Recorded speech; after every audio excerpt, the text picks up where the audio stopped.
दोस्तों अप्रैल के महीने में गुड़हल के पौधों में काफ़ी अच्छी फ्लावरिंग देखने को मिलती है, लेकिन जैसे ही टेम्परेचर 40 डिग्री के आसपास पहुंचने लगता है तो गुड़हल के पौधे पर जो कलियां बन रही होती हैं वो पीली होकर नीचे गिरने लगती हैं। फ्लावरिंग काफ़ी कम हो जाती है, साथ ही साथ पौधे के पत्ते पीले पड़ने लगते हैं। तो आज के वीडियो में मैं आप लोगों के साथ में शेयर करूंगी कि किन आसान उपायों से और किन फर्टिलाइज़र से आप गर्मियों के मौसम में भी अपने गुड़हल के पौधों से ढेरों फूल ले सकते हैं, उनकी पत्तियों को पीला होने से रोक सकते हैं। नमस्कार दोस्तों, आप सभी का अपने ही चैनल पर एक बार फिर से स्वागत है। तो चलिए दोस्तों वीडियो को स्टार्ट करते हैं। तो आइए सबसे पहले जान लेते हैं कि गर्मियों में आखिर गुड़हल के पौधे की कलियां क्यों नीचे गिरने लगती हैं। तो दोस्तों आपने देखा होगा कि अगर आपका पौधा ज़मीन में लगा हुआ है तो गर्मी के मौसम में भी उस पौधे पर कलियां जो बनती हैं वो पीली होकर नीचे नहीं गिरती हैं, जबकि वही पौधा अगर आपका गमले में लगा हुआ है तो गर्मी आते ही जब तेज़ गर्मी पड़ती है तो पौधे पर जो भी कलियां बनती हैं वो पीली होकर नीचे गिरने लगती हैं। तो दोस्तों इसका सबसे पहला कारण होता है कि पौधे को सही से पानी नहीं मिल पा रहा है, क्योंकि गर्मी के मौसम में प्रकाश संश्लेषण की क्रिया बहुत जल्दी होती है, जिसके कारण जो पौधे के टिश्यू होते हैं उनमें पानी कम रह जाता है और वो पानी जो है कलियों के डंठल तक नहीं पहुंच पाता है, जिस वजह से कलियां कमज़ोर होकर पीली होने लगती हैं और डंठल के पास से वो गिर जाती हैं। इसलिए दोस्तों पानी का विशेष ध्यान रखें। गर्मी के मौसम में गुड़हल के पौधे पर सुबह सूरज निकलने से पहले पानी डाल दें और शाम को जब सूरज डूब जाता है तो उसके 2 से 3 घंटे के बाद में पौधे में अच्छी तरीके से पानी डाल दें, क्योंकि अगर आप सूरज डूबने के तुरंत बाद पानी डाल देंगे तो पौधे की जड़ें खराब हो जाएंगी, क्योंकि मिट्टी काफ़ी उस समय गर्म होती है।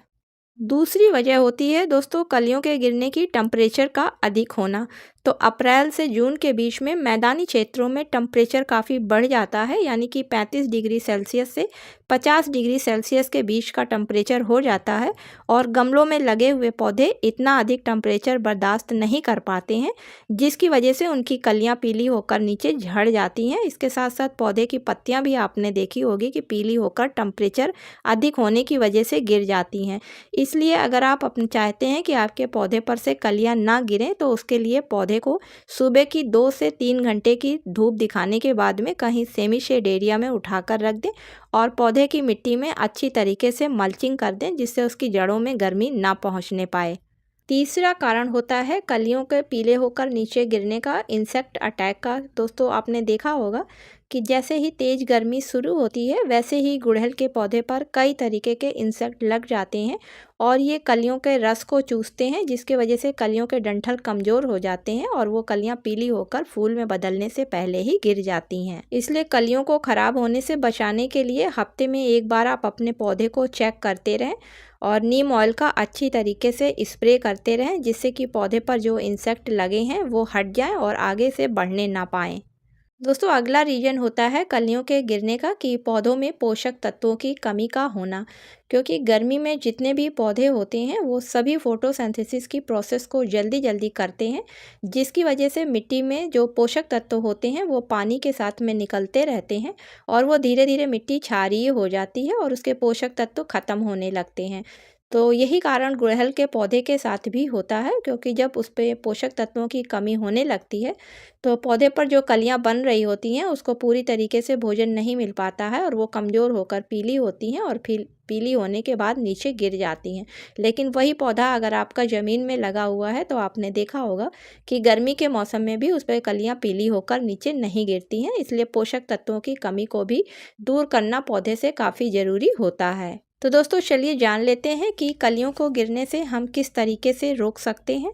तो सबसे पहले दोस्तों गुड़हल के पौधे को ज़्यादा गुड़ाई पसंद नहीं है, बस जब फर्टिलाइज़र इसको दी जाती है तब ऊपर से हल्की सी गुड़ाई करी जाती है, क्योंकि गुड़हल के पौधे की जड़ें ऊपर की तरफ से होती हैं और अगर डीप गुड़ाई कर दी जाती है तो इसकी जो एरियल रूट्स होती हैं वो कट जाती हैं, जिसकी वजह से पौधा ख़राब हो जाता है। तो दोस्तों मिट्टी में जब पोषक तत्वों की कमी हो जाती है तो पौधे में एप्सम सॉल्ट का इस्तेमाल किया जाता है, क्योंकि एप्सम सॉल्ट मैग्नीशियम, सल्फर और ऑक्सीजन से बना हुआ एक केमिकल कंपाउंड है और इसका जब पौधों पर इस्तेमाल किया जाता है तो क्लोरोफिल पौधों में बढ़ जाती है, जिसकी वजह से पौधे काफ़ी हरे भरे हो जाते हैं। इसके अलावा पौधे में मैग्नीशियम की जो कमी होती है, जिसकी वजह से कलियां पीली होकर नीचे गिरती हैं या पत्ते पीले होकर नीचे गिर रहे हैं, या फिर आपने देखा होगा गर्मियों के समय में अक्सर पौधों के पत्ते मुड़े हुए होते हैं, तो वो भी समस्या इसको देने से पौधे पर से दूर हो जाती है, क्योंकि ये मैग्नीशियम की कमी को पूरा कर देता है। इसके अलावा इसको जब स्प्रे के रूप में पौधों पर इस्तेमाल किया जाता है, तो दोस्तों इसमें पाया जाने वाला सल्फ़र, जिसकी वजह से पौधों पर इंसेक्ट वगैरह अगर होते हैं तो वो भी नहीं लगने पाते हैं, और मिट्टी में भी अगर किसी तरीके के इंसेक्ट होते हैं तो सल्फ़र की वजह से हट जाते हैं। तो एप्सम सॉल्ट क्रिस्टल के रूप में आता है और बहुत ही आसानी से आपको किसी भी सीड्स स्टोर या फिर ऑनलाइन ये मिल जाता है। इसको इस्तेमाल करना भी काफ़ी आसान होता है। तो बस आपको 1 लीटर साफ़ पानी लेना है या फिर आपको अपने पौधों के अकॉर्डिंग लेना है। तो यहाँ पर मैं 1 लीटर साफ़ पानी ले रही हूँ, उसमें 1 चम्मच एप्सम सॉल्ट को लेकर अच्छी तरीके से घोल लेती हूँ। अब दोस्तों आधा पानी जो है वो गमले की मिट्टी में डाल देते हैं और आधा पानी जो है वो पौधे के ऊपर अच्छी तरीके से स्प्रे कर देते हैं। दोस्तों अगर आपके गुड़हल के पौधे में इनमें से कोई भी एक समस्या है, तो अगर हर 15 दिन के अंतर पर आप इसका इस्तेमाल अपने पौधे में करते हैं तो इन सभी प्रकार की समस्याओं से आपको अपने पौधे से छुटकारा मिल सकता है। इसके अलावा भी बहुत सी ऐसी फर्टिलाइज़र्स होती हैं जिसको कि गर्मियों में अगर लिक्विड रूप में दिया जाता है तो पौधे हरे भरे रहते हैं और उनमें अगर फूल का सीजन है तो फ्लावर आते रहते हैं। तो उसके लिए आप कंपोस्ट टी बनाकर दे सकते हैं, बनाना पील की लिक्विड फर्टिलाइज़र बनाकर दे सकते हैं